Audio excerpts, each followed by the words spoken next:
Assalamualaikum warahmatullahi wabarakatuh. Salam sejahtera untuk kita semua. Yang saya hormati Bapak Ibu Dewan Penguji Sidang Tesis MMUGM bulan Juli 2021. Yang saya hormati Bapak Luluk Lusiantoro, SMSC PhD selaku pembimbing tesis. Pada kesempatan kali ini izinkan saya Lutfi Aditya dari kelas eksekutif B38C Konsentrasi Operation Management memaparkan hasil penelitian saya yang berjudul Analisis Kinerja Sistem Pemeliharaan Gedung Wisma Bumi Putra dengan metode Importance Performance Analysis. PT Wisma Bumi Putra merupakan salah satu pengelola gedung yang berada di Jakarta, yaitu Gedung Wisma Bumi Putra. Gedung ini dihuni oleh 30 tenants yang menggunakan gedung untuk aktivitas bekerja sehari-hari. Sebagai pengelola gedung, salah satu kegiatan yang dilakukan PT Wisma Bumi Putra adalah pemeliharaan dan perawatan bangunan gedung yang merupakan salah satu aktivitas yang penting untuk merawat dan menjaga umur gedung. Namun kebanyakan pihak pengelola gedung hanya menganggap kegiatan pemeliharaan ini menjadi hal yang berlebihan, terlebih apalagi jika fungsi suatu aset atau fasilitas di dalam gedung tersebut tampak berjalan normal seperti biasa. Tak jarang banyak pihak pengelola gedung yang mengabaikan aktivitas tersebut yang mengakibatkan kinerja gedung yang semula baik-baik saja lama-lama tergerus oleh jalannya waktu. Sebagai upaya dalam meningkatkan kualitas sistem pelayanannya di sistem pemeliharaan, PT Wisma Bumi Putra selalu berusaha menjaga kinerja kualitas sistem pemeliharaan gedungnya. Pengelola Wisma Bumi Putra selalu mematuhi regulasi yang ada di negara ini dalam memelihara serta merawat bangunan gedung. Selanjutnya adalah penerapan SOP atau Standard Operating Procedure di seluruh aktivitas tiap divisi yang ada di PT Wisma Bumi Putra. Namun, kepuasan dari sudut pandang pengguna atau pelanggan belum pernah diperhatikan oleh pihak pengelola gedung dalam mengembangkan sistem pemeliharaannya. Padahal pengguna adalah elemen penting dalam penilaian kinerja suatu kualitas layanan. Selama kurang lebih beroperasi sejak 35 tahun, pengukuran nilai kinerja atas sistem pemeliharaan gedung Wisma Bumi Putra dilakukan berdasarkan SOP dan regulasi yang ada. Dan dari wawancara dan observasi langsung yang saya lakukan, perumusan masalah yang saya simpulkan adalah belum pernah adanya analisis kinerja atas sistem pemeliharaan gedung Wisma Bumi Putra dari sudut pandang pengguna. Dari rumusan masalah tersebut, saya menyusun pertanyaan penelitian sebagai berikut. Pertama, bagaimana tingkat kinerja sistem pemeliharaan gedung Wisma Bumi Putra? Kedua, apa strategi perbaikan yang dapat dilakukan PT Wisma Bumi Putra untuk meningkatkan kinerja sistem pemeliharaan dan perawatan gedungnya? Tujuan yang diharapkan dari penelitian ini adalah pertama, mengidentifikasi tingkat kinerja sistem pemeliharaan gedung Wisma Bumi Putra. Yang kedua, mengajukan strategi perbaikan yang dapat dilakukan PT Wisma Bumi Putra untuk meningkatkan kinerja sistem pemeliharaan gedungnya. Landasan teori yang saya gunakan dalam penelitian ini, pertama, sesuai dengan Peraturan Kementerian Pekerjaan Umum Nomor 24 Tahun 2008, bahwa kegiatan pemeliharaan gedung adalah aktivitas untuk menjaga kondisi bangunan dan juga sarana prasarana yang ada di dalam gedung tersebut. Lalu, menurut Korder 1992, aktivitas ini bertujuan untuk menjaga dan memperbaiki fungsi gedung dari segi teknis maupun administratif. Menurut NIADA 2011, bahwa sebuah sistem pemeliharaan gedung harus memiliki suatu standar pengukuran kinerja dari sudut pandang pelanggan, karena pelanggan yang puas dapat meningkatkan layanan dan keuntungan dari perusahaan dalam banyak hal, seperti ulasan positif sampai hal-hal yang baru ke dalam perusahaan itu sendiri. Yang ketiga, menurut Baharum et al. Dalam NIADA 2011, bahwa ada 3 aspek yang dapat dijadikan indikator dalam penilaian kinerja pelayanan, yaitu pertama aspek fungsional, teknikal, dan image. Dalam penelitian ini saya mencoba menggunakan metode Importance Performance Analysis. Metode yang pertama kali dipopulerkan oleh Martilla dan James pada tahun 1977 dalam bidang marketing dan digunakan untuk mendapatkan informasi serta membandingkan antara nilai tingkat kinerja serta tingkat kepentingan dari sudut pandang pengguna. Dalam penelitian ini saya menggunakan alat ukur atau indikator yang digunakan Miele pada tahun 2011 untuk menentukan indikator yang akan dinilai. Indikator yang akan dinilai dari ketiga aspek, yaitu pertama aspek fungsional, aspek yang meliputi penyampaian informasi, daya respons, kemudahan dalam komunikasi, dan sebagainya. Dan dimensi dari aspek fungsional ini ada 5, yaitu tangibles, reliability, responsiveness, empathy, dan assurance. Yang kedua adalah aspek teknikal. Aspek ini adalah aspek yang meliputi segala fasilitas fisik yang dirasakan dan dilihat oleh para pengguna, seperti perlengkapan atau teknologi yang ada di dalam gedung. Dimensi dalam aspek teknikal ini ada 12, dari mulai dimensi cleaning hingga safety dan security. Terakhir adalah aspek image, aspek yang berhubungan dengan citra yang dibangun oleh perusahaan atau penyedia jasa layanan baik secara internal maupun eksternal. Gambaran hasil IPA dijelaskan melalui diagram Cartesius yang disebut dalam Importance Performance Matrix atau IPM. Nah, IPM ini membagi indikator menjadi 4 kuadran, yaitu pertama kuadran A adalah kuadran yang memiliki nilai kepentingan yang tinggi namun memiliki nilai kinerja yang rendah berdasarkan sudut pandang pengguna. Indikator yang berada di dalam kuadran A ini adalah dapat dikategorikan sebagai indikator dengan prioritas tinggi dalam perbaikan. Yang kedua adalah kuadran B, kuadran yang dianggap penting dan kinerjanya sesuai dengan yang diharapkan oleh pengguna. Indikator pada kuadran ini kinerjanya harus tetap dipertahankan. Yang ketiga adalah kuadran C, kuadran dengan tingkat kepentingan dan kinerja yang kurang sesuai atau dengan nilai rendah di mata pengguna. Indikator ini dapat dikategorikan sebagai prioritas rendah dalam perbaikan sistem. Yang terakhir adalah kuadran D, kuadran yang memiliki tingkat kinerja yang tinggi namun tingkat kepentingannya masih dinilai rendah oleh pengguna. Indikator yang berada di kuadran D ini dapat dialihkan sumber dayanya kepada indikator-indikator yang membutuhkan perhatian lebih tinggi seperti kuadran A. Alur dari penelitian ini pertama adalah perumusan masalah, lalu melakukan kajian pustaka untuk mencari teori yang terkait.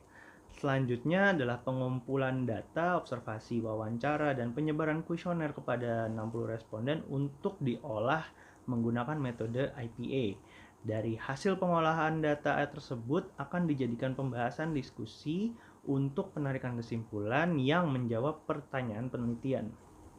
Penelitian ini berlokasi di Gedung Wisma Bumi Putra dengan rentang waktu dari Januari hingga Mei 2021 dengan objek penelitian PT Wisma Bumi Putra sebagai pengelola dan spesifik pada sistem pemeliharaan gedungnya, serta subjek penelitian ini adalah pengguna gedung Wisma Bumi Putra.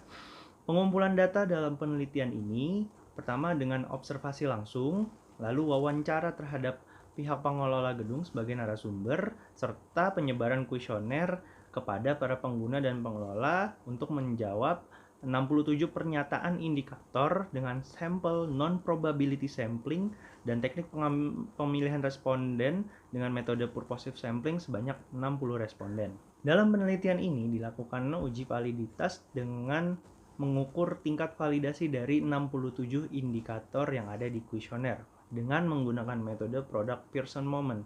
Hasil hitung kepada respon tingkat kinerja dan tingkat kepentingan atas 60 responden dengan taraf signifikansi sebesar 5% didapatkan nilai R tabel sebesar 0,25. Dari hasil hitung uji validasi tingkat kinerja menggunakan SPSS dapat terlihat di tabel berikut ada 2 indikator yang tidak valid karena di bawah 0,25, yaitu indikator nomor 2 dan 9. Maka indikator tersebut akan dikeluarkan. Selanjutnya dari ke-65 indikator yang valid dilakukan uji reliabilitas untuk menguji tingkat konsistensi dari alat ukur. Hasil hitung uji reliabilitas ini menunjukkan nilai Cronbach alpha di atas 0,6 yang artinya indikator yang valid adalah reliable. Hal yang sama dilakukan pada respon tingkat kepentingan. Pertama, uji validitas dengan SPSS dan terlihat bahwa ada 3 indikator yang dikeluarkan, yaitu nomor 1, 2, dan 28. Lalu untuk tingkat reliabilitas menunjukkan ke-64 indikator yang valid memiliki hasil perhitungan di atas angka 0,6 yang artinya semua indikator yang valid juga reliable. Hasil penelitian IPA dalam penelitian ini akan saya jelaskan dalam 3 aspek bagian. Pertama, fungsional dari hasil hitung Nick P bar sebesar 4,26 dan Nick I bar sebesar 4,3 dihasilkan matriks sebagai berikut. Ada 8 indikator pada aspek fungsional yang tersebar di kuadran A. Sebagai contoh, indikator nomor 3 pada dimensi tangibles, yaitu mengenai penggunaan teknologi pada sistem komunikasi yang masih dinilai rendah kinerjanya. Lalu kita beralih pada aspek teknikal di mana hasil perhitungan Nick P bar 4,264 dan Nick I bar sebesar 4,28 dihasilkan IPM matriks sebagai berikut. Ada 9 indikator yang tersebar di kuadran A. Contoh adalah indikator nomor 33 pada dimensi lightings yang yaitu data persediaan yang cukup dan lengkap. Terakhir, pada aspek image, hasil perhitungan Nick P bar dan Nick I bar didapatkan matriks sebagai berikut.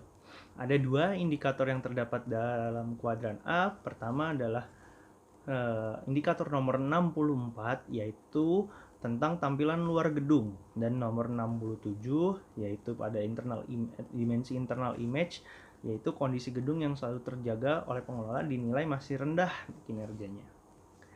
Dari ke-19 indikator yang tersebar pada kuadran A, dilakukanlah gap analysis. Analisis ini dilakukan untuk mengurutkan dan mengidentifikasi prioritas perbaikan dari indikator yang tersebar di kuadran A. Analisis ini dilakukan dengan menghitung selisih nilai rata-rata indeks kinerja dan nilai rata-rata indeks kepentingan. Dari hasil gap analysis tersebut, indikator yang menjadi prioritas perbaikan adalah indikator yang memiliki nilai gap yang tertinggi. Lalu, melalui FGD, Focus Group Discussion dengan pihak pengelola gedung, didapatkanlah 4 indikator yang menjadi prioritas utama perbaikan, yaitu nomor 3 pada dimensi tangibles, nomor 11 pada dimensi responsiveness, nomor 21 pada dimensi assurance, dan nomor 19 pada dimensi empathy. Dari FGD juga dirumuskan rekomendasi perbaikan kepada 4 indikator yang memiliki nilai gap tertinggi. Sebagai contoh, pada tabel berikut, pada indikator nomor 11 terkait sistem pelacakan keluhan yang komprehensif, berdasarkan FGD juga indikator sistem pelacakan keluhan ini sangat dipengaruhi oleh sistem manual yang selama ini dilakukan. Rekomendasi perbaikan yang saya usulkan adalah mencoba mencari aplikasi atau membuat aplikasi yang menerapkan sistem pencatatan otomatis melalui sistem informasi yang lebih mutakhir untuk dapat mengantisipasi dan melacak keluhan yang lebih cepat dan efisien. Aplikasi ini juga mungkin bisa untuk mengcover semua sistem pencatatan, tidak hanya di keluhan seperti data penyediaan atau mungkin data kerusakan dan segala macam. Lalu yang kedua, contoh berikutnya di nomor 21 yaitu melaksanakan rencana pemeliharaan preventif. Rekomendasi perbaikan yang saya usulkan adalah dapat menerapkan condition based maintenance atau perbaikan berdasarkan kondisi dari fasilitas. Sistem ini menggunakan sistem penanggulangan yang menggunakan sinyal kerusakan agar dapat memrediksi fasilitas atau alat mana yang akan rusak, agar sistem pemeliharaan tidak lagi menunggu kerusakan terjadi tetapi mencegah kerusakan terjadi. Simpulan dari hasil penelitian ini adalah pertama, dari 67 indikator pemeliharaan gedung terdapat 19 indikator yang berada di kuadran A, dan dari hasil gap analysis Didapatkan indikator dengan prioritas tertinggi yaitu nomor 3, functional tangibles, nomor 11, functional responsiveness, nomor 21, functional assurance, dan nomor 9, functional empathy. Kedua, rekomendasi perbaikan untuk keempat indikator tersebut adalah pertama, pembaruan teknologi komunikasi, pembuatan sistem pencatatan otomatis, dan condition based maintenance, dan penerapan validasi permintaan pengguna. Implikasi secara teoritis penelitian ini dapat menjadi referensi untuk penggunaan alat ukur ketiga aspek, yaitu functional technical image serta metode importance performance analysis dalam pengukuran tingkat kinerja suatu sistem dan juga sistem pemeliharaan. Secara praktis, penelitian ini memberikan PT Wisma Bumi Putra untuk memperbaharui sistem penilaian kinerja gedung, pemeliharaan gedung dari sudut pandang pengguna. Terakhir, saran untuk penelitian ini, pihak pengelola gedung dapat melakukan perbaikan atas indikator yang teridentifikasi di kuadran A. Kedua, memperbarui sistem penilaian kinerja sistem, kinerja pemeliharaan, dengan menambahkan sudut pandang pengguna dalam penilaiannya. Dan yang ketiga, perlu dilakukan penelitian terhadap sistem pemeliharaan beberapa gedung di Indonesia, khususnya Jakarta. Demikian pemaparan hasil tesis saya, semoga dapat membawa manfaat secara teoritis maupun praktis. Mohon maaf jika ada kekurangan dan salah kata. Terima kasih. Wabillahi taufiq wal hidayah. Wassalamualaikum warahmatullahi wabarakatuh.